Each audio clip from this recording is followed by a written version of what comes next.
देखो साडा मकसद है जी कि श्रोमणी अकाली दल जी जिहदा बहुत बड़ा सुनहरी इतिहास है, जिन्होंने बहुत बड़ा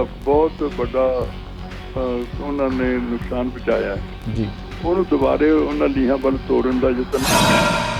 ਜੰਮੂ ਦਾ ਯੂਨਿਟ ਸਾਡੇ ਨਾਲ ਸਾਰਾ ਆ ਗਿਆ, ਉਹਨਾਂ ਨੇ ਕਹਿਤਾ ਵੀ ਅਸੀਂ ਤੁਹਾਡੀ ਸਪੋਰਟ ਕਰਾਂਗੇ। ਸਾਡੇ ਨਾਲ ਫੈਡਰੇਸ਼ਨ ਦੇ ਜਿੰਨੇ ਪੁਰਾਣੀ ਫੈਡਰੇਸ਼ਨ ਸੀ ਉਹਨਾਂ ਦੇ ਪ੍ਰਧਾਨ ਸੀ, ਉਹਨਾਂ 'ਚੋਂ 80% ਇਕੱਠੇ ਹੋ ਕੇ ਆਏ ਮੇਰੇ ਕੋਲੇ। ਉਹਨਾਂ ਨੇ ਕਿਹਾ ਵੀ ਅਸੀਂ ਤੁਹਾਡਾ ਸਾਥ ਦੇਵਾਂਗੇ। ਹਰਿਆਣੇ ਵਾਲੇ ਅੱਜ ਮਿਲ ਕੇ ਗਏ ਨੇ, ਉਹਨਾਂ ਕਿਹਾ ਦੱਸੋ ਟਾਈਮ ਕਿਦੋਂ ਸਾਨੂੰ ਲੋੜ ਦੱਸੋ, ਅਸੀਂ ਤੁਹਾਡੇ ਨਾਲ ਜੁੜਨ ਨੂੰ ਤਿਆਰ ਹਾਂ। ਹੁਣ ਕੋਸ਼ਿਸ਼ ਹੈ ਕਿ ਅਸੀਂ ਕੱਲ੍ਹ ਨੂੰ ਪਰਸੋਂ ਨੂੰ ਸਾਡੇ ਨਾਲ ਜਿਹੜਾ ਯੂਨਾਈਟਿਡ ਅਕਾਲੀ ਦਲ ਹੈ ਉਹ ਵੀ ਸਾਡੇ ਨਾਲ ਜੁੜ ਰਹੇ ਨੇ, ਸਾਡੇ ਵਿੱਚ ਮਰਜ ਹੋ ਰਹੇ ਨੇ। ਸੁਖਬੀਰ ਸਿੰਘ ਬਾਦਲ ਦਾ ਅੱਜ ਬਿਆਨ ਆਇਆ ਹੈ ਜੀ, ਜੋ ਖੇਤੀ ਆਰਡੀਨੈਂਸਾਂ ਨੂੰ ਲੈ ਕੇ ਉਹਨਾਂ ਦਾ ਆਖਣਾ ਹੈ ਕਿ ਅਕਾਲੀ ਦਲ ਹੈ ਜਿਹੜਾ ਉਹ MSP ਦੇ ਮਾਮਲੇ ਦੇ ਵਿੱਚ ਛੇੜਛਾੜ ਨਹੀਂ ਕਰਨ ਦੇਊਗਾ। ਐਕਸਪਲੇਨੇਸ਼ਨ ਜਿਹੜੀ ਦੇ ਰਹੇ ਨੇ ਉਹ ਸਿਰਫ ਆਪਣੀ ਕੁਰਸੀ ਬਚਾਉਣ ਲਈ ਦੇ ਰਹੇ ਨੇ, ਹੋਰ ਕੁਛ ਨਹੀਂ।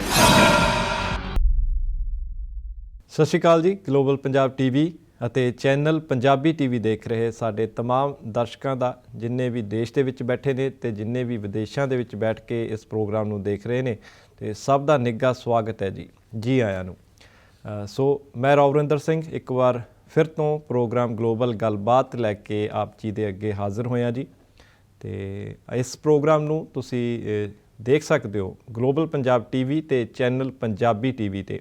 ਜੇਕਰ ਤੁਸੀਂ ਅਮਰੀਕਾ ਦੇ ਵਿੱਚ ਬੈਠੇ ਹੋ ਤਾਂ ਗਲੋਬਲ ਪੰਜਾਬ TV ਤੇ ਸਾਡੇ ਇਸ ਪ੍ਰੋਗਰਾਮ ਨੂੰ ਦੇਖ ਸਕਦੇ ਹੋ, ਤੇ ਜੇਕਰ ਕੈਨੇਡਾ ਦੇ ਵਿੱਚ ਰਹਿ ਰਹੇ ਹੋ ਤੁਸੀਂ ਤਾਂ ਉੱਥੇ ਚੈਨਲ ਪੰਜਾਬੀ TV ਤੇ ਸਾਡੇ ਇਸ ਪ੍ਰੋਗਰਾਮ ਨੂੰ ਦੇਖ ਸਕਦੇ ਹੋ। ਕੈਨੇਡਾ ਦੇ ਵਿੱਚ ਚੈਨਲ ਪੰਜਾਬੀ ਦੇਖਣ ਲਈ ਤੁਹਾਨੂੰ ਰੋਜ਼ਰਸ, ਬੈਲਸ਼ਾ ਤੇ ਟੈਲਸ ਵਰਗੇ ਕੇਬਲ ਨੈਟਵਰਕ ਦੀਆਂ ਸੇਵਾਵਾਂ ਲੈਣੀਆਂ ਪੈਣਗੀਆਂ। ਇਸ ਤੋਂ ਬਿਨਾਂ ਸੋਸ਼ਲ ਮੀਡੀਆ ਦੇ ਪਲੇਟਫਾਰਮ ਫੇਸਬੁੱਕ ਉੱਪਰ ਵੀ ਇਸ ਸਮੇਂ ਸਾਡੇ ਇਸ ਪ੍ਰੋਗਰਾਮ ਨੂੰ ਤੁਸੀਂ ਲਾਈਵ ਦੇਖ ਸਕਦੇ ਹੋ। ਸਾਡਾ ਫੇਸਬੁੱਕ ਉੱਪਰ ਚੈਨਲ ਦਾ ਪੇਜ ਹੈ ਗਲੋਬਲ ਪੰਜਾਬ TV। ਇਸ 'ਤੇ ਤੁਸੀਂ ਗਲੋਬਲ ਗੱਲਬਾਤ ਦੇ ਇਸ ਪ੍ਰੋਗਰਾਮ ਨੂੰ ਲਾਈਵ ਦੇਖ ਸਕਦੇ ਹੋ, ਤੇ ਲਾਈਵ ਦੇਖਣ ਦੇ ਨਾਲ ਨਾਲ ਤੁਸੀਂ ਉੱਥੇ ਆਪਣੇ ਕਮੈਂਟ ਵੀ, ਆਪਣੇ ਸੁਝਾਅ ਵੀ ਸਾਡੇ ਤੱਕ ਭੇਜ ਸਕਦੇ ਹੋ। ਸੋ ਦਰਸ਼ਕੋ, ਇਸ ਪੂਰੇ 1 ਘੰਟੇ ਦੇ ਲਾਈਵ ਪ੍ਰੋਗਰਾਮ ਦੇ ਵਿੱਚ ਜਿਨ੍ਹਾਂ ਵਿਸ਼ਿਆਂ 'ਤੇ ਅਸੀਂ ਗੱਲ ਕਰਦੇ ਹਾਂ, ਜਿਨ੍ਹਾਂ ਮੁੱਦਿਆਂ 'ਤੇ ਅਸੀਂ ਬੋਲਦੇ ਹਾਂ, ਤੇ ਉਹਨਾਂ ਹੀ ਵਿਸ਼ਿਆਂ 'ਤੇ ਤੁਸੀਂ ਵੀ ਹਮੇਸ਼ਾ ਜਿਸ ਤਰੀਕੇ ਦੇ ਨਾਲ ਸਲਾਹ ਅਤੇ ਸੁਝਾਅ ਦਿੰਦੇ ਹੋ, ਅਤੇ ਅਸੀਂ ਉਮੀਦ ਕਰਦੇ ਹਾਂ ਕਿ ਅੱਜ ਵੀ ਤੁਹਾਡੇ ਸੁਝਾਅ ਸਾਨੂੰ ਜ਼ਰੂਰ ਮਿਲਣਗੇ। ਸੋ ਸਾਨੂੰ ਕਾਲ ਕਰਨ ਦੇ ਲਈ ਸਾਡੇ ਜਿਹੜੇ ਨੰਬਰ ਨੇ ਜੀ ਉਹ ਨੋਟ ਕਰ ਲਓ। ਇੰਡੀਆ ਦੇ ਵਿੱਚ ਜੇਕਰ ਤੁਸੀਂ ਬੈਠ ਕੇ ਸਾਨੂੰ ਕਾਲ ਕਰ ਰਹੇ ਹੋ ਤਾਂ ਤੁਹਾਨੂੰ ਡਾਇਲ ਕਰਨਾ ਪਵੇਗਾ ਜੀ ਸਾਡਾ ਪਟਿਆਲਾ ਸਟੂਡੀਓ ਦਾ ਨੰਬਰ 0175 5000 ਪੂਰਾ 156। ਅਤੇ ਇਸ ਤੋਂ ਇਲਾਵਾ ਜੇਕਰ ਤੁਸੀਂ ਇੰਡੀਆ ਤੋਂ ਬਾਹਰ ਹੋਰ ਕਿਸੇ ਵੀ ਦੇਸ਼ ਦੇ ਵਿੱਚ ਬੈਠ ਕੇ ਇਸ ਪ੍ਰੋਗਰਾਮ ਗਲੋਬਲ ਗੱਲਬਾਤ ਨੂੰ ਦੇਖ ਰਹੇ ਹੋ ਤਾਂ ਪ੍ਰੋਗਰਾਮ ਦੇ ਵਿੱਚ ਗੱਲ ਕਰਨ ਦੇ ਲਈ ਤੁਹਾਨੂੰ ਇੰਟਰਨੈਸ਼ਨਲ ਕਾਲਿੰਗ ਦਾ ਜਿਹੜਾ ਸਾਡਾ ਨੰਬਰ ਹੈ ਉਹ ਤੁਹਾਨੂੰ ਡਾਇਲ ਕਰਨਾ ਪਏਗਾ। ਨੰਬਰ ਨੋਟ ਕਰ ਲਓ ਜੀ, 888 923 2656। ਸੋ ਇਸ ਤਰੀਕੇ ਨਾਲ ਤੁਸੀਂ ਸਾਨੂੰ ਫੋਨ ਕਾਲ ਕਰਕੇ ਸਾਡੇ ਨਾਲ ਸਿੱਧਾ ਰਾਬਤਾ ਕਾਇਮ ਕਰ ਸਕਦੇ ਹੋ। ਸੋ ਸਾਡਾ ਅੱਜ ਦਾ ਜਿਹੜਾ ਪ੍ਰਮੁੱਖ ਵਿਸ਼ਾ ਉਸ ਬਾਰੇ ਜਿਹੜਾ ਤੁਹਾਨੂੰ ਜਾਣਕਾਰੀ ਦੇ ਦਿੰਦੇ ਹਾਂ। ਅਤੇ ਦੇਖਿਆ ਜਾਵੇ ਤਾਂ ਪੰਜਾਬ ਜਾਂ ਦੇਸ਼ ਜਾਂ ਦੁਨੀਆ ਦੇ ਵਿੱਚ ਜਿੰਨੇ ਵੀ ਵੱਖ-ਵੱਖ ਡਿਪਾਰਟਮੈਂਟ ਨੇ, ਵੱਖ-ਵੱਖ ਵਿਭਾਗ ਨੇ, ਚਾਹੇ ਉਹ ਡਾਕਟਰੀ ਦਾ ਪੇਸ਼ਾ, ਚਾਹੇ ਅਧਿਆਪਕਾਂ ਦਾ ਪੇਸ਼ਾ, ਚਾਹੇ ਪੁਲਿਸ ਆ, ਚਾਹੇ ਹੋਰ ਬੈਂਕਿੰਗ ਖੇਤਰ ਦੇ ਵਿੱਚ ਹੈ, ਤਮਾਮ ਜਿੰਨੇ ਵੀ ਡਿਪਾਰਟਮੈਂਟ ਨੇ, ਜਿੰਨੇ ਵੀ ਵਿਭਾਗ ਨੇ, ਉਹਨਾਂ ਸਾਰਿਆਂ ਦੇ ਵਿੱਚ ਕੰਮ ਕਰਨ ਦੀ ਇੱਕ ਉਮਰ ਦੀ ਜਿਹੜੀ ਸੀਮਾ ਉਹ ਨਿਰਧਾਰਿਤ ਕੀਤੀ ਗਈ ਹੈ। ਸਾਡੇ ਦੇਸ਼ ਦੇ ਵਿੱਚ ਜ਼ਿਆਦਾ ਤੋਂ ਜ਼ਿਆਦਾ 60 ਸਾਲ ਤੱਕ ਜਿਹੜਾ ਮੁਲਾਜ਼ਮ ਕੰਮ ਕਰ ਸਕਦਾ, ਆਪਣੀਆਂ ਸੇਵਾਵਾਂ ਦੇ ਸਕਦਾ। ਪੰਜਾਬ ਦੇ ਵਿੱਚ ਗੱਲ ਕਰੀਏ ਤਾਂ ਪੰਜਾਬ ਦੇ ਵਿੱਚ ਵੀ 60 ਸਾਲ ਦੀ ਉਮਰ ਮੁਲਾਜ਼ਮਾਂ ਦੇ ਲਈ ਨਿਰਧਾਰਿਤ ਕੀਤੀ ਗਈ ਸੀ, ਯਾਨੀ 60 ਸਾਲ ਤੋਂ ਬਾਅਦ ਇਹਨਾਂ ਨੂੰ ਸੇਵਾ ਮੁਕਤ ਹੋਣਾ ਹੀ ਪਏਗਾ। ਅਤੇ ਸਰਕਾਰ ਨੇ ਕੁਝ ਨੌਕਰੀਆਂ ਜਾਂ ਕਹਿ ਲਈਏ ਕਿ ਬੇਰੁਜ਼ਗਾਰੀ ਘੱਟ ਕਰਨ ਦੇ ਲਈ ਜੋ ਪਿੱਛੇ ਜੇ ਫੈਸਲਾ ਲਿਆ ਸੀ ਪੰਜਾਬ ਸਰਕਾਰ ਨੇ ਕਿ ਜਿਹੜੀ ਇਹ ਉਮਰ ਨਿਰਧਾਰਿਤ ਸੀਮਾ ਇਹਨੂੰ ਘਟਾ ਕੇ 60 ਤੋਂ 58 ਸਾਲ ਦੀ ਕਰ ਦਿੱਤੀ ਸੀ। ਹਾਲਾਂਕਿ ਕਰੋਨਾ ਵਾਇਰਸ ਕਰਕੇ ਜਿਹੜੇ ਮੁਲਾਜ਼ਮਾਂ ਦੀ ਰਿਟਾਇਰਮੈਂਟ 31 ਮਾਰਚ ਨੂੰ ਹੋਣੀ ਸੀ, ਉਹਨਾਂ ਦੀ ਰਿਟਾਇਰਮੈਂਟ ਅੱਗੇ ਕਰ ਦਿੱਤੀ ਗਈ, ਸਤੰਬਰ ਤੱਕ ਲੈ ਕੇ ਗਈ ਹੈ ਪੰਜਾਬ ਸਰਕਾਰ। ਲੇਕਿਨ ਸਾਡੇ ਦੇਸ਼ ਦੀ ਰਾਜਨੀਤੀ ਬੜੀ ਅਜੀਬ ਹੈ। ਜਿੰਨੇ ਵੀ ਕਾਨੂੰਨ ਸਾਡੇ ਦੇਸ਼ ਤੇ ਬਣਦੇ ਨੇ ਉਹ ਸਾਰੇ ਜੋ ਰਾਜਨੇਤਾ ਨੇ, ਜੋ ਆਗੂ ਨੇ, ਉਹ ਪਾਰਲੀਮੈਂਟ ਦੇ ਵਿੱਚ ਬੈਠ ਕੇ ਬਣਾਉਂਦੇ ਨੇ। ਇਹ ਉਮਰ ਸੀਮਾ ਨਿਰਧਾਰਿਤ ਦਾ ਜਿਹੜਾ ਕਾਨੂੰਨ ਹੈ ਇਹ ਵੀ ਇੱਥੋਂ ਹੀ ਬਣਿਆ। ਲੇਕਿਨ ਜਿਹੜੇ ਸਾਡੇ ਰਾਜਨੇਤਾ ਨੇ, ਜਿੰਨੇ ਵੀ ਸਾਡੇ ਲੀਡਰ ਨੇ, ਕੀ ਉਹਨਾਂ ਦੇ ਲਈ ਕੋਈ ਉਮਰ ਸੀਮਾ ਨਿਰਧਾਰਿਤ ਨਹੀਂ ਹੈ? ਤੇ ਕਿਉਂ ਨਹੀਂ ਹੈ? ਜੇ ਨਹੀਂ ਹੈ ਤਾਂ ਕਿਉਂ ਨਹੀਂ ਹੈ? ਕਿਉਂਕਿ ਸਾਨੂੰ ਪਤਾ ਹੈ ਕਿ ਰਾਜਨੀਤੀ ਇੱਕ ਐਸਾ ਪੇਸ਼ਾ ਹੈ ਜਿਹਦੇ ਵਿੱਚ ਕੋਈ ਉਮਰ ਦੀ ਸੀਮਾ ਹੈ ਹੀ ਨਹੀਂ ਹੈ। ਕੋਈ ਇਨਸਾਨ, ਕੋਈ ਲੀਡਰ ਜਦੋਂ ਤੱਕ ਚਾਹੇ ਉਹ ਰਾਜਨੀਤੀ ਦੇ ਵਿੱਚ ਸਰਗਰਮ ਰਹਿ ਸਕਦਾ, ਜਦੋਂ ਤੱਕ ਚਾਹੇ ਵੋਟਾਂ ਦੇ ਵਿੱਚ ਖੜਾ ਹੋ ਸਕਦਾ, ਮੰਤਰੀ ਬਣ ਸਕਦਾ। ਸੋ ਸਾਡਾ ਅੱਜ ਦਾ ਵਿਸ਼ਾ ਇਹੀ ਹੈ ਜੀ ਕਿ ਜੇਕਰ ਹੋਰਨਾਂ ਵਿਭਾਗਾਂ ਦੇ ਵਿੱਚ ਜੋ ਸੇਵਾ ਕਰਨ ਦੀ ਜੋ ਉਮਰ ਸੀਮਾ ਨਿਰਧਾਰਿਤ ਹੈਗੀ ਆ, ਤੇ ਉਹ ਫਿਰ ਰਾਜਨੀਤੀ ਦੇ ਵਿੱਚ ਕਿਉਂ ਨਹੀਂ ਉਸ ਨੂੰ ਅਪਣਾਇਆ ਜਾਂਦਾ? ਤੇ ਕਿਉਂ ਸਾਨੂੰ ਬਹੁਤ ਜਿਹੜੇ ਬਜ਼ੁਰਗ ਸਾਡੇ ਨੇਤਾ ਹੋ ਜਾਂਦੇ ਨੇ ਉਹ ਵੀ ਨੌਜਵਾਨਾਂ ਦੀ ਅਗਵਾਈ ਕਰਦੇ ਰਹਿੰਦੇ ਨੇ, ਦੇਸ਼ ਨੂੰ ਚਲਾਉਣ ਦਾ ਦਾਅਵਾ ਕਰਦੇ ਨੇ। ਹਾਲਾਂਕਿ ਸਾਨੂੰ ਸਭ ਨੂੰ ਪਤਾ ਕਿ ਇੱਕ ਉਮਰ ਤੋਂ ਬਾਅਦ ਇਨਸਾਨ ਦਾ ਜੋ ਸਰੀਰ ਹੈ ਉਹਦੀ ਕੰਮ ਕਰਨ ਦੀ ਸਮਰੱਥਾ, ਇਨਸਾਨ ਦੇ ਦਿਮਾਗ ਦਾ ਵੀ ਕੰਮ ਕਰਨ ਦੀ ਜਿਹੜੀ ਸਮਰੱਥਾ ਉਹ ਘਟ ਜਾਂਦੀ ਹੈ। ਸੋ ਅਜਿਹੇ ਦੇ ਵਿੱਚ ਫਿਰ ਅਸੀਂ ਕਿਸ ਤਰ੍ਹਾਂ ਮੰਨ ਲਈਏ ਕਿ ਇੰਨੀ ਜ਼ਿਆਦਾ ਉਮਰ 'ਤੇ ਵੀ ਜਾ ਕੇ ਜਿਹੜੇ ਸਾਡੇ ਰਾਜਨੇਤਾ ਨੇ ਉਹ ਸਾਨੂੰ ਸਹੀ ਸੇਧ ਦੇ ਸਕਦੇ ਨੇ, ਦੇਸ਼ ਨੂੰ ਸਹੀ ਸੇਧ ਦੇ ਵਿੱਚ ਲੈ ਕੇ ਜਾ ਸਕਦੇ ਨੇ, ਸੂਬੇ ਨੂੰ ਚੰਗੇ ਪਾਸੇ ਲੈ ਕੇ ਜਾ ਸਕਦੇ ਨੇ। ਵਾਦਾ ਇਹੀ ਸਵਾਲ ਅੱਜ ਦਾ ਇਹੀ ਹੈ ਕਿ ਕਿਉਂ ਲੀਡਰਸ਼ਿਪ ਦੇ ਵਿੱਚ, ਰਾਜਨੀਤੀ ਦੇ ਵਿੱਚ ਉਮਰ ਹੱਦ ਨਿਰਧਾਰਿਤ ਕਿਉਂ ਨਹੀਂ ਕੀਤੀ ਜਾਂਦੀ? ਸੋ ਸਾਡੇ ਕਾਲਰ ਸਾਡੇ ਨਾਲ ਜੁੜ ਚੁੱਕੇ ਨੇ ਜੀ, ਬਹੁਤ ਬਹੁਤ ਸਵਾਗਤ ਹੈ ਸਰ। ਸਤਿ ਸ਼੍ਰੀ ਅਕਾਲ ਰਾਓ ਸਾਹਿਬ, ਪਿਆਰਾ ਸਿੰਘ। ਸਤਿ ਸ਼੍ਰੀ ਅਕਾਲ ਪਿਆਰਾ ਸਿੰਘ ਜੀ, ਠੀਕ ਠਾਕ ਹੋ ਜੀ? ਹਾਂ ਬਸ ਕਿਰਪਾ ਦਾ ਹੈ, ਤੁਸੀਂ ਬੜੇ ਵਧੀਆ ਮੁੱਦਾ ਲੈ ਕੇ ਆਏ ਆ ਜੀ। ਮੈਂ ਸਭ ਤੋਂ ਤਾਂ ਗੱਲ ਹੈ ਕਿ ਸਾਡਾ ਦੇਸ਼ ਮਹਾਨ ਹੈ, ਡਿਜੀਟਲ ਇੰਡੀਆ ਦੇ ਵਿੱਚ ਇਹੀ ਕੁਝ ਚੱਲਣਾ। ਤੇ ਦੇਖੋ ਕਈ ਵਾਰੀ ਸਾਡੇ ਸਿਸਟਮ ਇਸ ਬਣਿਆ ਕਿ 90% ਨੰਬਰ ਵਾਲਾ ਲੈ ਕੇ ਰਿਕਸ਼ਾ ਚਲਾ ਰਿਹਾ ਤੇ 30-40% ਵਾਲਾ ਉਹ ਅਫਸਰ ਲੱਗਾ ਹੈ। ਬਿਲਕੁਲ। ਦੂਜੀ ਗੱਲ, ਕਈ ਸਥਿਤੀਆਂ ਐਸਾ ਪੈਦਾ ਹੋ ਜਾਂਦੀਆਂ ਕਿ ਸਟੂਡੈਂਟ ਪਹਿਲਾਂ ਟੀਚਰ ਨੂੰ ਸਤਿ ਸ੍ਰੀ ਅਕਾਲ ਕਹਿੰਦਾ, ਮੁੜ ਕੇ ਐਸਾ ਵਕਤ ਆ ਜਾਂਦਾ ਕਿ ਉਹ ਟੀਚਰ ਦਾ ਉਹ ਵੱਡਾ ਅਫਸਰ ਬਣ ਕੇ ਆਉਂਦੇ, ਟੀਚਰ ਨੂੰ ਉਹਨੂੰ ਸਲੂਟ ਮਾਰਨਾ ਪੈਂਦਾ। ਤੇ ਬਾਕੀ ਇਹੀ ਹਾਲ, ਬਾਕੀ ਰਹੀ ਗੱਲ ਹੈ ਵੀ ਜਿਹੜੇ 8-8 ਪੜ੍ਹੇ ਐਜੂਕੇਸ਼ਨ ਮਿਨਿਸਟਰ ਲੱਗੇ ਹੋਏ, ਜਿਹੜੇ ਕਿ ਪੜ੍ਹੇ ਲਿਖੇ ਆ, ਉਹਨਾਂ ਕੋਲ ਨੌਕਰੀ ਕਰਦੇ ਆ। ਬਿਲਕੁਲ। ਸਾਡੇ ਦੇਸ਼ ਦਾ ਸਿਸਟਮ ਬਹੁਤ ਜ਼ਿਆਦਾ ਖਰਾਬ ਹੋ ਚੁੱਕਾ ਹੈ। ਇਹ ਸਾਡੇ ਲੋਕਾਂ ਨੂੰ ਜਾਗਰੂਕ ਹੋਣਾ ਚਾਹੀਦਾ, ਇਸ ਵਿੱਚ ਤਬਦੀਲੀ ਆਉਣੀ ਚਾਹੀਦੀ ਆ। ਦੇਖੋ ਜੇ ਬਾਹਰ ਜੇ ਸਾਡੇ ਇੱਥੇ ਬਹੁਤ ਜ਼ਿਆਦਾ ਮੈਕਸੀਮਮ ਲੋਕ ਜੇ ਉੱਥੇ ਰਹਿੰਦੇ ਇੰਡੀਆ ਜਾਂ ਭਾਵੇਂ ਉਹ ਵਿਦੇਸ਼ਾਂ ਦਾ ਚੱਕਰ ਦੂਰ ਮਾਰਦੇ ਆ, ਕਿਸੇ ਦਾ ਰਿਸ਼ਤੇਦਾਰ ਹੈ ਜਾਂ ਕੋਈ ਭੈਣ ਭਾਈ ਜਾਂ ਵੈਸੇ ਟੂਰਿਸਟ ਵੀਜ਼ੇ ਤੇ ਇੱਥੇ ਆਉਂਦੇ ਆ ਕੇ ਇੱਥੇ ਦੇਖਦੇ ਵੀ ਸਿਸਟਮ ਕਿਆ ਆ, ਇਹਨਾਂ ਨੂੰ ਜਾ ਕੇ ਉੱਥੇ ਕੁਛ ਨਾ ਕੁਛ ਤਾਂ ਕੋਸ਼ਿਸ਼ ਕਰਨੀ ਚਾਹੀਦੀ ਆ ਤੇ ਜੇ ਉਹ ਲਾਗੂ ਹੋ ਜਾਵੇ ਸਾਡੇ ਦੇਸ਼ ਦਾ ਭਲਾ ਹੋ ਜਾਵੇ। ਪਰ ਮੇਰਾ ਖਿਆਲ ਆਪਾਂ ਬਿਲਕੁਲ ਅੰਨੇ ਭਗਤ ਹੋਏ ਪਏ ਆ। ਮਤਲਬ ਜਿੱਦਾਂ ਮੋਦੀ ਸਰਕਾਰ ਵੇਲੇ ਇਹਦਾ ਚਾਹ ਬਣਾਉਣ ਵਾਲਾ ਭਾਂਡੇ ਮੰਨਦਾ ਬਸ ਉਹ ਦੇਸ਼ ਦਾ ਪ੍ਰਧਾਨ ਮੰਤਰੀ ਆ, ਉਸ ਤੋਂ ਕਿੰਨੇ ਵੱਡੇ ਵੱਡੇ ਪੜ੍ਹੇ ਲਿਖੇ ਹੋਣਗੇ। ਔਰ ਇਹ 'ਚ ਵੀ ਫਖਰ ਸਮਝਿਆ ਜਾਂਦਾ ਜੀ ਵੀ ਇੱਕ ਚਾਹ ਬਣਾਉਣ ਵਾਲਾ ਪ੍ਰਧਾਨ ਮੰਤਰੀ ਬਣ ਗਿਆ, ਮਤਲਬ ਇਹ ਫਖਰ ਦੇ ਵਜੋਂ ਵੀ ਕਿਹਾ ਜਾਂਦਾ। ਇਹ ਬਹੁਤ ਫਖਰ ਹੈ ਜੀ, ਬਹੁਤ ਫਖਰ। ਅੰਨੇ ਭਗਤ ਇੰਨਾ ਫਖਰ ਨਾ ਕਹਿੰਦੇ ਇੱਕ ਚਾਹ ਬਣਾਉਣ ਵਾਲਾ ਵੀ ਪ੍ਰਧਾਨ ਮੰਤਰੀ ਬਣ ਸਕਦਾ ਹੈਗਾ। ਦੇਖੋ ਜਿਨ੍ਹਾਂ ਨੇ ਮੰਦਰਾਂ ਦੇ ਟੱਲੀਆਂ ਵਜਾਉਣੀਆਂ ਸੀ ਨਾ, ਤਿਲਕ ਲਾਉਣੇ ਸੀ, ਧੋਤੇ ਲਾਉਣੇ ਸੀ, ਲੁੰਗੀਆਂ ਲਾਉਣੀਆਂ ਸੀਗੇ, ਉਹ ਸਰਕਾਰਾਂ ਦੇ ਲਾ ਰਿਹਾ ਤੇ ਉਹਦੇ ਥੱਲੇ ਕਿੰਨੇ ਕਿੰਨੇ ਬੜੇ ਬੜੇ ਅਫਸਰ ਜਾਂ DGP ਵਗੈਰਾ ਜਾਂ IAS ਅਫੀਸਰ ਲੱਗੇ ਆ, SIT ਚੀਫ ਸੈਕਟਰੀ ਲੱਗੇ ਆ, ਤੇ ਉਹਨਾਂ ਨੂੰ ਕਿਤੇ ਜ਼ਿਆਦਾ ਪੜ੍ਹੇ ਲਿਖੇ ਆ। ਸਾਡੇ ਦੇਸ਼ ਦਾ ਸਿਸਟਮ ਇਹ ਹੈ, ਸਾਡੇ ਵੋਟਰ ਨੂੰ ਜਾਗਰੂਕ ਹੋਣ ਦੀ ਲੋੜ ਹੈ, ਨਹੀਂ ਤਾਂ ਇਹ ਸਾਰਾ ਦੇਸ਼ ਵਿਕ ਜਾਏਗਾ। ਇਹ ਜਿਹੜੇ ਹੁਣ ਅੰਨੇ ਭਗਤ ਨਾ, ਚਾਹੇ ਮੋਦੀ ਭਗਤ ਆ ਚਾਹੇ ਨੀਲਿਆਂ ਦੇ ਭਗਤ ਆ, ਉਹ ਇਹ ਤਾਂ ਸੋਚ ਲੈਣ ਕਿ ਜਦ ਦੇਸ਼ ਦਾ ਨੁਕਸਾਨ ਆ ਉਹਦੇ ਵਿੱਚ ਆਪਾਂ ਵੀ ਆਉਣਾ ਹੈ, ਨੁਕਸਾਨ ਸਾਰਿਆਂ ਦਾ ਹੋਣਾ ਹੈ, ਕਿਸੇ ਇੱਕ ਦਾ ਨਹੀਂ ਹੋਣਾ ਹੈਗਾ। ਬਾਕੀ ਜਿਹੜਾ ਮਿਹਨਤ ਕਸ਼ ਬੰਦਾ ਉਹ ਪ੍ਰਵਾਸ ਕਰ ਜਾਏਗਾ, ਜਿਹਨਾਂ ਨੇ ਇੱਥੇ ਰਹਿਣਾ ਠੂਠਾ ਉਹ ਨਹੀਂ ਫੜਨਾ ਹੈ।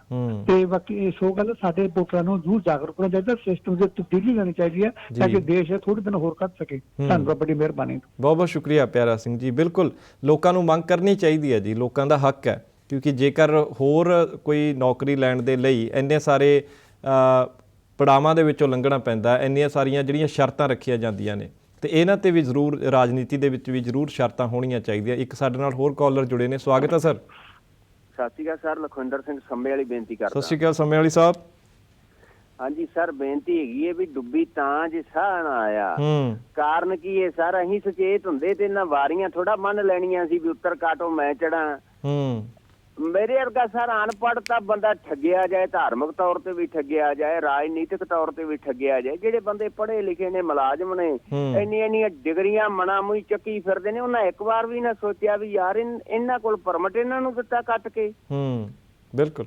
ਰੱਤੀ ਭਰ ਨਹੀਂ ਲੋਕ ਸੁਚੇਤ ਹੁੰਦੇ ਜੀ, ਸੁੱਤੇ ਪਏ ਨੇ ਤੇ ਮਗਰ ਬੋਲੇ 100 ਨਿਹਾਲ ਕਰਦੇ ਫਿਰਦੇ ਨੇ। ਬੇਅਦਬੀ ਹੋਈ ਬਰਗਾੜੀ ਵਾਲੀ ਤੇ ਸੁਖਬੀਰ ਬਾਦਲ ਨੂੰ ਕਿੰਨੀਆਂ ਵੋਟਾਂ ਤੇ ਜਿਤਾਇਆ ਜੀ ਫਿਰੋਜ਼ਪੁਰ ਤੋਂ, ਹਾਲਾਂਕਿ ਸਿੱਖ ਵੋਟ ਬੰਨੀ ਜਾਂਦੀ ਹੈ ਜ਼ਿਆਦਾ। ਕਿੱਧਰ ਗਿਆ ਜੀ ਗੁਰੂ? ਸਾਰਾ ਸਰ ਐਵੇਂ ਖੇਡਾਂ ਬਣਾਈਆਂ ਨੇ ਨਿੱਜੀ ਤੌਰ ਤੇ ਅਸੀਂ ਵਰਤਦੇ ਹਾਂ।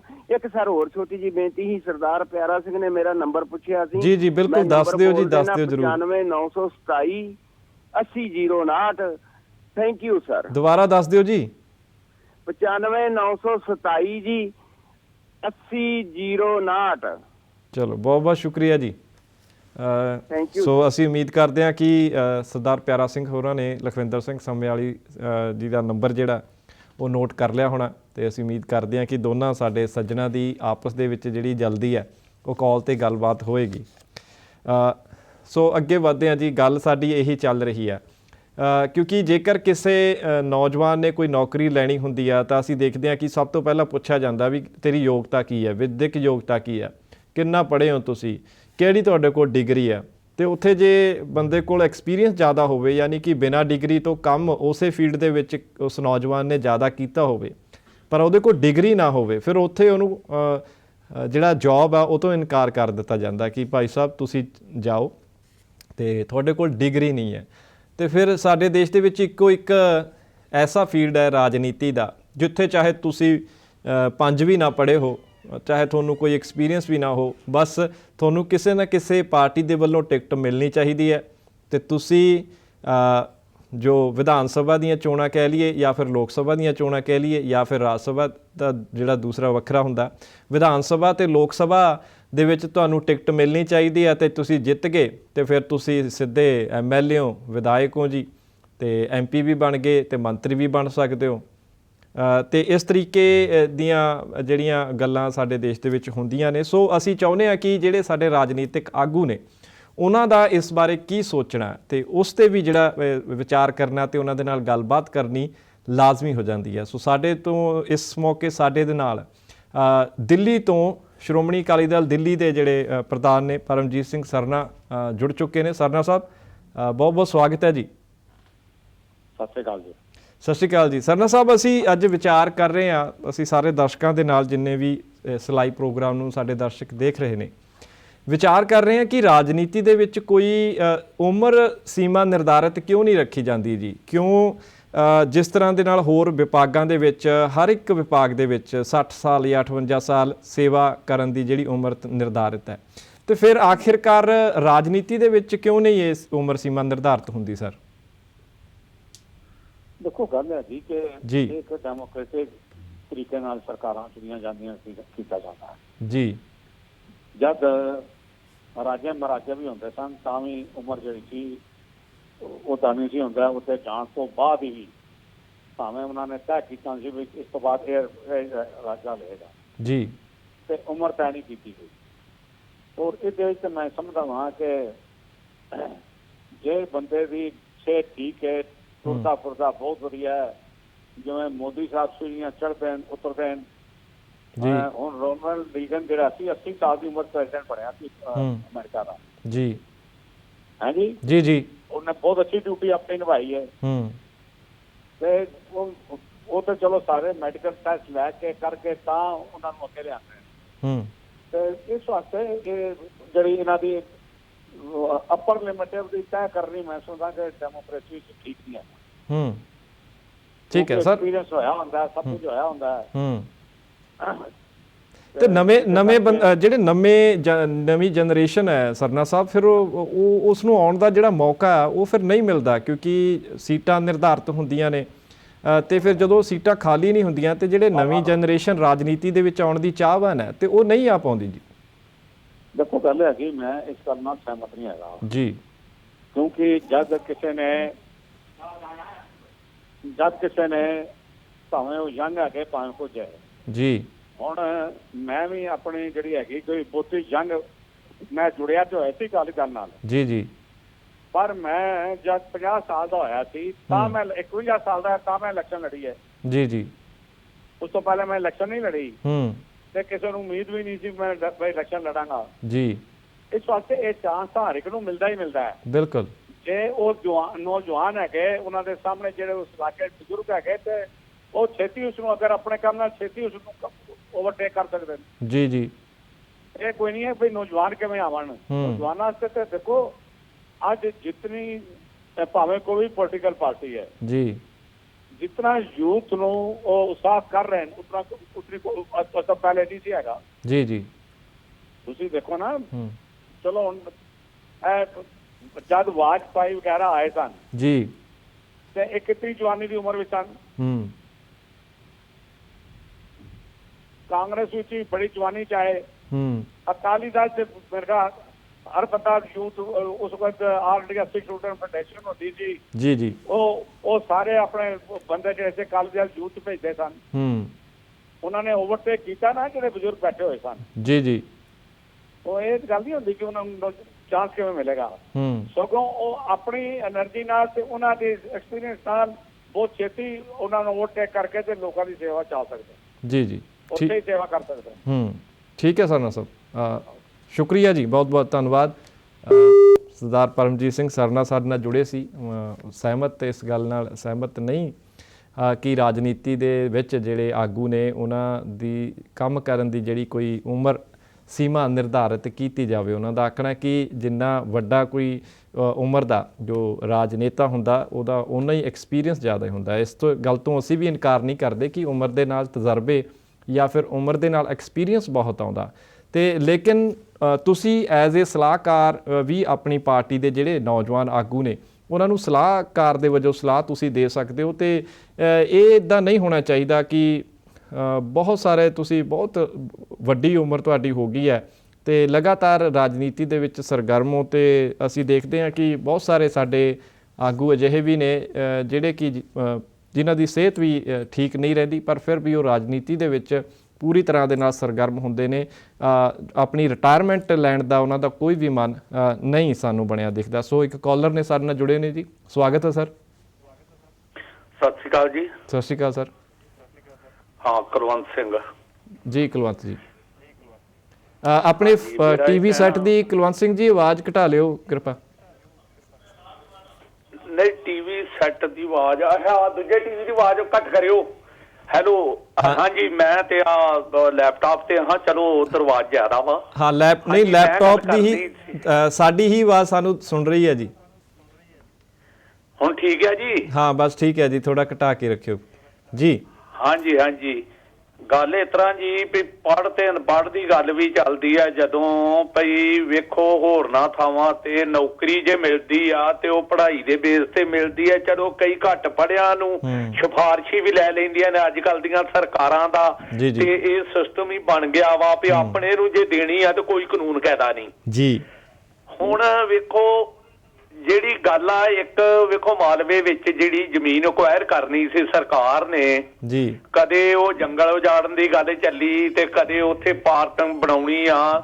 ਇਸ ਤਰ੍ਹਾਂ ਇਹ ਸਾਰਾ ਕੁਝ ਕਰਕੇ ਤੇ ਉੱਥੋਂ ਦੀ ਲੇਡੀਜ਼ ਸਰਪੰਚ ਸੀ ਬੀਬੀ, ਤੇ ਜਦੋਂ ਪੰਚਾਇਤ ਕੋਲੋਂ ਮਤਾ ਪਵਾਇਆ ਨਾ ਉਹਨਾਂ ਕਾਰਵਾਈ ਵਿੱਚ, ਤੇ ਉਹਦੇ ਵਿੱਚ ਜ਼ਮੀਨ ਉਹਨਾਂ ਨੂੰ ਦੱਸੀ ਗਈ ਵੀ ਅਸੀਂ 100 ਕੇ 150 ਏਕੜ ਅਕਵਾਇਰ ਕਰਨੀ ਆ। ਜਦੋਂ ਕਿ ਬਾਅਦ ਵਿੱਚ ਪਤਾ ਲੱਗਾ ਵੀ ਉਹਦੇ 400 ਏਕੜ ਕਰ ਲਈ ਆ।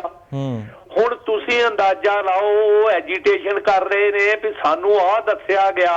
ਇਹ ਅਨਪੜ੍ਹ ਤੇ ਪੜ੍ਹਿਆਂ ਦਾ ਫਰਕ ਆ। ਇੱਥੇ ਜੇ ਪਿਛਾਂਹ ਨੂੰ ਝਾਤੀ ਮਾਰੀਏ, ਗੁਰਨਾਮ ਸਿੰਘ ਦੀ ਸਰਕਾਰ ਤੋੜੀ ਲਛਮਣ ਸਿੰਘ ਗਿੱਲ ਨੇ 1967 ਚ ਜੀ, ਤੇ ਹੋਇਆ ਇਹ ਤੇ ਉਹਦੇ ਵਿੱਚ ਜਿਹੜੇ 16 MLA ਟੁੱਟੇ ਲਛਮਣ ਸਿੰਘ ਗਿੱਲ ਨਾਲ ਤੇ ਕਾਂਗਰਸ ਦੀ ਹਮਾਇਤ ਨਾਲ ਬਣ ਗਏ। ਉਹ ਸਾਰੇ ਮੰਤਰੀ ਤੇ ਮੁੱਖ ਮੰਤਰੀ ਬਣ ਗਿਆ ਲਛਮਣ ਸਿੰਘ ਗਿੱਲ। ਮਜੀਠੇ ਹਲਕੇ ਤੋਂ ਨਾ SC ਸੀਟ ਸੀ ਤੇ ਉੱਥੇ ਬਣ ਗਿਆ ਸਰਦਾਰ ਕਰਨੈਲ ਸਿੰਘ ਮਰੜੀ। ਉਹ ਦੁੱਧ ਦਾ ਕੰਮ ਕਰਦੇ ਹੁੰਦੇ ਸਨ, ਉਹ MLA ਤੇ ਉਹ ਮੰਤਰੀ ਵੀ ਬਣ ਗਿਆ। ਤੇ ਉਹਨੂੰ ਕੋਈ ਕੰਮ ਪਿਆ, ਉਹਨੇ ਆਫੀਸਰ ਨੂੰ ਜਦੋਂ ਫੋਨ ਕੀਤਾ ਨਾ ਭਾਈ ਮੈਂ ਉਹਨੇ ਕੰਮ ਆਪਣਾ ਕਰਵਾਉਣਾ ਸੀ, ਉਹਦਾ PA ਅੱਗੋਂ ਆਂਦਾ ਜੀ ਉਹ ਆਊਟ ਆਫ ਸਟੇਸ਼ਨ ਨੇ। ਉਹ ਆਂਦਾ ਜੀ ਉਹਨੇ ਸਟੇਸ਼ਨ ਤੋਂ ਕਦੋਂ ਮੁੜਨਾ ਵਾ। ਮੰਤਰੀ ਆਖ ਰਿਹਾ ਅਫਸਰ ਦੇ ਗਾੜੀ ਮੁਲਾਜ਼ਮ ਨੂੰ ਭਾਈ ਉਹਨੇ ਉਹਨੇ ਕਦੋਂ ਸਟੇਸ਼ਨ ਤੋਂ ਮੁੜਨਾ ਵਾ। ਉਹ ਮੰਤਰੀ ਸਮਝ ਬੈਠਾ ਵੀ ਸ਼ਾਇਦ ਇਹ ਜਿਹੜਾ ਵਾ ਕਿਤੇ ਰੇਲਵੇ ਸਟੇਸ਼ਨ ਤੇ ਹੀ ਗਿਆ ਵਾ। ਤੁਸੀਂ ਅੰਦਾਜ਼ਾ ਲਾ ਲਓ, ਇਹ ਉਸ ਵੇਲੇ ਦੀਆਂ ਅਖਬਾਰਾਂ ਦੀਆਂ ਖਬਰਾਂ ਨੇ, ਮੋਟੀਆਂ ਖਬਰਾਂ। ਇਹ ਪੜ੍ਹ ਚ ਤੇ ਅਨਪੜ੍ਹ ਵਿੱਚ ਫਰਕ ਆ। ਅਸੀਂ ਚਾਹੁੰਦੇ ਆ ਭਾਈ ਪੰਚ ਜਿਵੇਂ ਹਰਿਆਣੇ ਚ ਕੀਤਾ ਵਾ ਭਾਈ ਮੈਟ੍ਰਿਕ ਪਾਸ ਮਰਦ ਤੇ ਮਿਡਲ ਪਾਸ ਲੇਡੀਜ਼ ਨੂੰ ਸਰਪੰਚ ਬਣਨਾ ਚਾਹੀਦਾ। ਚਲੋ ਘੱਟ ਤੋਂ ਘੱਟ ਉਹ ਪੰਜਾਬੀ ਹਿੰਦੀ ਤੇ ਪੜ੍ਹ ਲੈਣਗੇ, ਪਰ ਸਾਡੇ ਤੇ ਇੱਥੇ ਇਹ ਆ ਵੀ ਐਸੀ ਗੱਲ ਕੋਈ ਨਹੀਂ। ਜੇ ਆਪਣਾ ਬਣਾਉਣਾ ਵਾ ਕਿਸੇ ਢੰਗ ਨਾਲ ਵੀ ਬਣਾ ਦੇਣਾ ਵਾ। ਤੇ ਤੁਹਾਨੂੰ ਯਾਦ ਆ ਪਿਛਲੀ ਸਰਕਾਰ ਵੇਲੇ ਕੈਪਟਨ ਨੇ 3 DSP ਭਰਤੀ ਕੀਤੇ ਸਨ ਖੇਡ ਕੋਟੇ ਵਿੱਚੋਂ, ਜਿਹੜਾ ਇੱਕ ਵੀ ਖਰਾ ਨਹੀਂ ਉਤਰਿਆ। ਤੇ ਹਾਈ ਕੋਰਟ ਨੇ ਉਹਨਾਂ ਨੂੰ ਬਦਰੰਗ ਬੋੜਿਆ ਸੀ ਜਦੋਂ ਕੇਸ ਹੋਇਆ ਵਾ। ਇਹ ਹਾਲ ਆ ਸਾਡੀ ਸਿਆਸਤ ਦਾ, ਸਾਡੇ ਸਿਸਟਮ ਦਾ, ਜਿਹਦੇ ਵਿੱਚ ਵੱਡੀਆਂ ਤਬਦੀਲੀਆਂ ਦੀ ਲੋੜ ਆ। ਪਰ ਅਸੀਂ ਲੋਕ ਯੂਨਾਈਟ ਨਹੀਂ ਹੁੰਦੇ ਇਸ ਗੱਲ ਤੇ ਬਈ ਇਸ ਸਿਆਸਤ ਦਾ ਜਿਹੜਾ ਸਾਵਾ ਪਾਨਿਆ ਉਹ ਕਿਸ ਤਰ੍ਹਾਂ ਆਉਂਦਾ ਵਾ ਤੇ ਇਹਨੂੰ ਲਿਆਉਣ ਲਈ ਸਾਨੂੰ ਕੀ ਰਸਤਾ ਅਖਤਿਆਰ ਕਰਨਾ ਪੈਣਾ। ਠੀਕ ਹੈ ਜੀ, ਬਹੁਤ ਬਹੁਤ ਸ਼ੁਕਰੀਆ ਜੀ ਸਾਨੂੰ ਕਾਲ ਕਰਨ ਦੇ ਲਈ।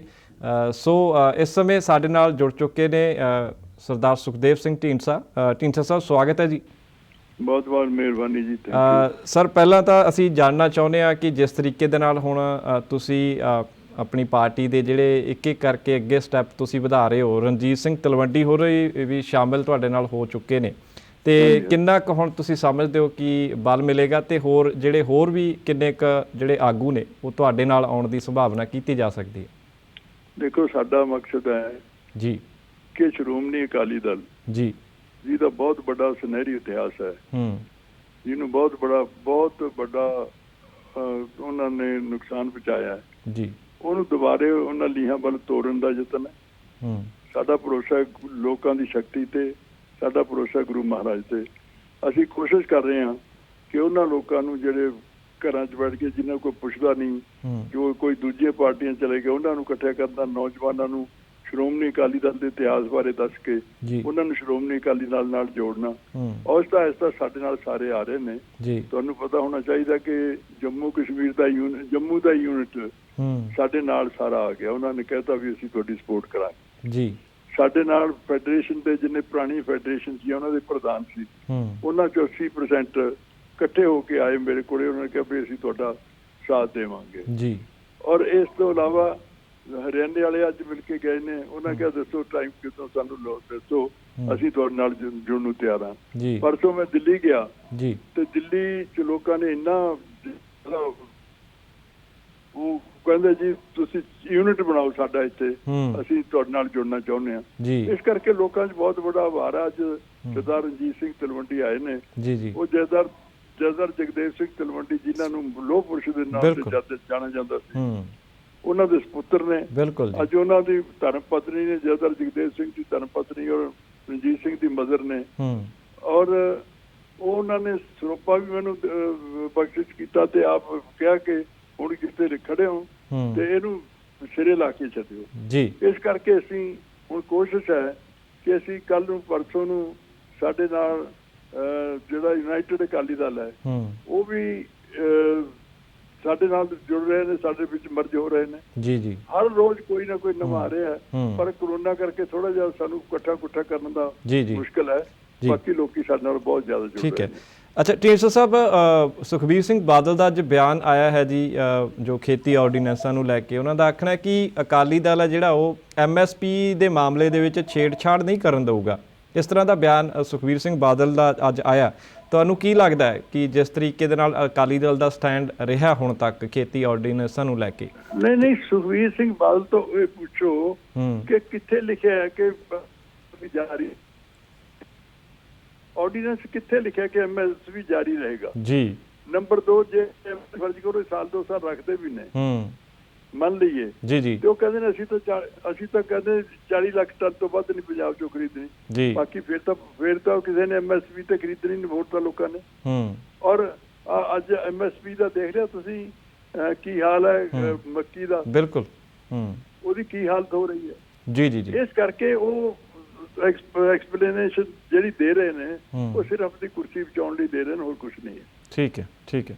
ਬਹੁਤ ਬਹੁਤ ਸ਼ੁਕਰੀਆ ਸੁਖਦੇਵ ਸਿੰਘ ਢੀਂਡਸਾ ਜੀ, ਬਹੁਤ ਬਹੁਤ ਸ਼ੁਕਰੀਆ। ਸੋ ਜੁੜੇ ਸੀ ਸੁਖਦੇਵ ਸਿੰਘ ਢੀਂਡਸਾ ਤੇ ਇਹਨਾਂ ਦੇ ਨਾਲ ਅੱਜ ਜਥੇਦਾਰ ਰਣਜੀਤ ਸਿੰਘ ਜੋ ਕਿ ਸਾਬਕਾ ਵਿਧਾਇਕ ਨੇ, ਰਣਜੀਤ ਸਿੰਘ ਤਲਵੰਡੀ। ਅਸੀਂ ਦੱਸ ਦਿੰਦੇ ਹਾਂ ਆਪਣੇ ਦਰਸ਼ਕਾਂ ਨੂੰ ਕਿ ਰਣਜੀਤ ਸਿੰਘ ਤਲਵੰਡੀ ਜਥੇਦਾਰ ਜਗਦੇਵ ਸਿੰਘ ਤਲਵੰਡੀ ਦੇ ਸਪੁੱਤਰ ਨੇ। ਉਹ ਜਗਦੇਵ ਸਿੰਘ ਤਲਵੰਡੀ ਜਿਹੜੇ ਕਿ ਸ਼੍ਰੋਮਣੀ ਅਕਾਲੀ ਦਲ ਦੇ ਪ੍ਰਧਾਨ ਵੀ ਰਹੇ ਤੇ ਨਾਲ ਸ਼੍ਰੋਮਣੀ ਗੁਰਦੁਆਰਾ ਪ੍ਰਬੰਧਕ ਕਮੇਟੀ ਦੇ ਪ੍ਰਧਾਨ ਵੀ ਰਹੇ ਨੇ ਤੇ ਉਹਨਾਂ ਦੇ ਸਪੁੱਤਰ ਅੱਜ ਰਣਜੀਤ ਸਿੰਘ ਤਲਵੰਡੀ ਸੁਖਦੇਵ ਸਿੰਘ ਢੀਂਡਸਾ ਹੋਰਾਂ ਦੇ ਨਾਲ ਅੱਜ ਮਿਲ ਗਏ ਨੇ। ਅਕਾਲੀ ਦਲ ਨੂੰ ਇਹਨਾਂ ਨੇ ਅਲਵਿਦਾ ਆਖ ਦਿੱਤਾ।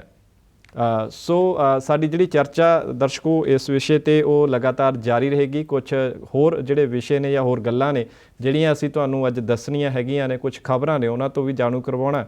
ਤੋ ਫਿਲਹਾਲ ਇਸੇ ਤਰੀਕੇ ਦੇ ਨਾਲ ਤੁਸੀਂ ਸਾਡੇ ਪ੍ਰੋਗਰਾਮ ਦੇ ਨਾਲ ਜੁੜੇ ਰਹੋ ਜੀ। ਅਸੀਂ ਹੁਣੇ ਆਉਂਦੇ ਹਾਂ ਇੱਕ ਨਿੱਕੇ ਜਿਹੇ ਬ੍ਰੇਕ ਤੋਂ ਬਾਅਦ। ਸਾਡਾ ਹਰ ਇੱਕ ਪ੍ਰੋਗਰਾਮ ਵੇਖਣ ਤੇ ਸਾਡੇ ਨਾਲ ਜੁੜਨ ਲਈ ਸਬਸਕ੍ਰਾਈਬ ਕਰੋ ਚੈਨਲ ਪੰਜਾਬੀ ਤੇ ਨੋਟੀਫਿਕੇਸ਼ਨ ਲਈ ਬੈਲ ਆਈਕਨ ਵਾਲੇ ਬਟਨ ਤੇ ਕਲਿੱਕ ਕਰੋ।